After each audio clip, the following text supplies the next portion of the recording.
नमस्कार। आज हम बात कर रहे हैं राहुल गांधी के उन गंभीर आरोपों की जिन्हें उन्होंने वोट चोरी का नाम दिया है। जी, तो आज कोशिश रहेगी कि इन दावों को ठीक से समझें। बिल्कुल। क्या कहा गया है, किस संदर्भ में और इसके पीछे की बातें क्या हैं? हाँ, तो शुरुआत होती है महाराष्ट्र और हरियाणा से। वहां मतदाता सूची में करीब 40 लाख वोटर्स पर सवाल उठाए गए हैं। संदिग्ध या रहस्यमयी कहा जा रहा है उन्हें। जी हाँ, आरोप यही है कि ये जो संख्या है 40 लाख, ये वहाँ की जनसंख्या के अनुपात में कुछ ज्यादा ही है, असामान्य है। अच्छा, तो मतलब सवाल ये उठ रहा है कि क्या असली वोटर्स को मौका मिल भी रहा है या नहीं? सही बात।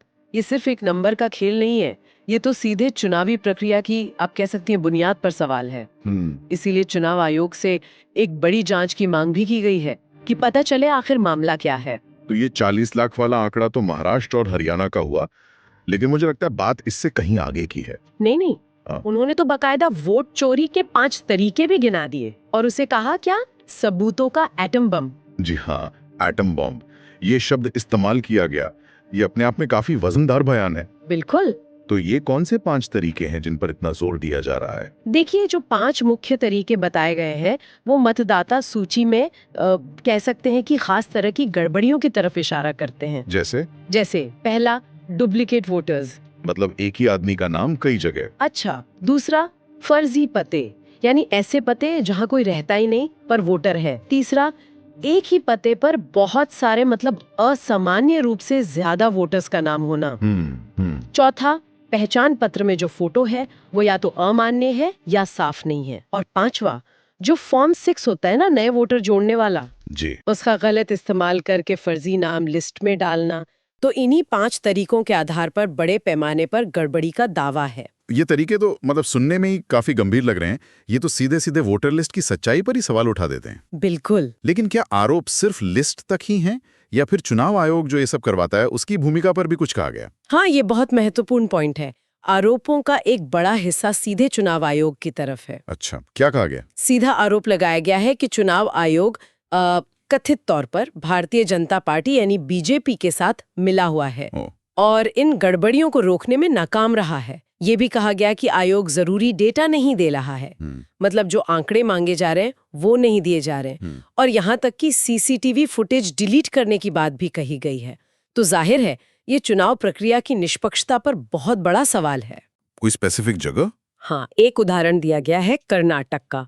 वहाँ महादेवापुरा विधानसभा क्षेत्र का जिक्र खास तौर पर किया गया है। महादेवापुरा, ठीक है। वहाँ क्या हुआ? वहाँ दावा है कि अकेले उसी एक क्षेत्र में करीब 1,25,000 वोट, मतलब 1 लाख से ज्यादा वोट कथित तौर पर चोरी किए गए। 1 लाख से ज्यादा एक ही क्षेत्र में? जी, और कारण वही बताए गए हैं, डुप्लीकेट वोटर, फर्जी पते, एक पते पर ढेरों वोटर, फॉर्म 6 का दुरुपयोग, वही 5 तरीके। तो ये महादेवपुरा वाला मामला आरोपों को और पुख्ता करने के लिए पेश किया गया, ऐसा लगता है। जी, एक स्पेसिफिक केस स्टडी की तरह। तो इतने गंभीर आरोप, चुनाव आयोग जैसी संस्था पर मिलीभगत के आरोप, इस पर चुनाव आयोग ने क्या कहा? उनकी तरफ से कोई प्रतिक्रिया आई? हाँ, चुनाव आयोग ने इसका संज्ञान लिया है। उन्होंने इन आरोपों को हल्के में नहीं लिया। अच्छा। उन्होंने राहुल गांधी से कहा है कि आप जो ये दावे कर रहे हैं इनके समर्थन में शपथ पत्र दाखिल कीजिए, एफिडेविट। एफिडेविट मतलब सबूत पेश करने को कहा है। बिल्कुल। और दिलचस्प बात यह है कि कर्नाटक चुनाव आयोग ने तो खास तौर पर महादेवपुरा वाले मामले में सबूत के तौर पर हलफनामा मांगा है। अच्छा, स्पेसिफिकली महादेवपुरा के लिए? जी, तो ये एक तरह से चुनौती है कि आप सिर्फ बयान मत दीजिए, सबूत लाइए। मामला अब सबूत पेश करने पर आ गया है। तो कुल मिलाकर देखें तो ये मामला काफी परतदार है। शुरू हुआ 40 लाख संदिग्ध वोटरों के दावे से, जी, फिर वोट चोरी के 5 तरीके बताए गए, फिर चुनाव आयोग पर ही मिलीभगत का गंभीर आरोप लगा दिया, और फिर महादेवपुरा का उदाहरण भी सामने रखा गया। सही। और अब चुनाव आयोग का एफिडेविट मांगना, जी, ये इस मामले को एक नए मोड़ पर ले आया है। हाँ, अब देखने वाली बात होगी। बिल्कुल। अब देखना ये है कि ये दावे सिर्फ राजनीतिक बयानबाजी बनकर रह जाते हैं या फिर इन्हें वाकई सबूतों के साथ न्यायिक कसौटी पर परखा जाता है।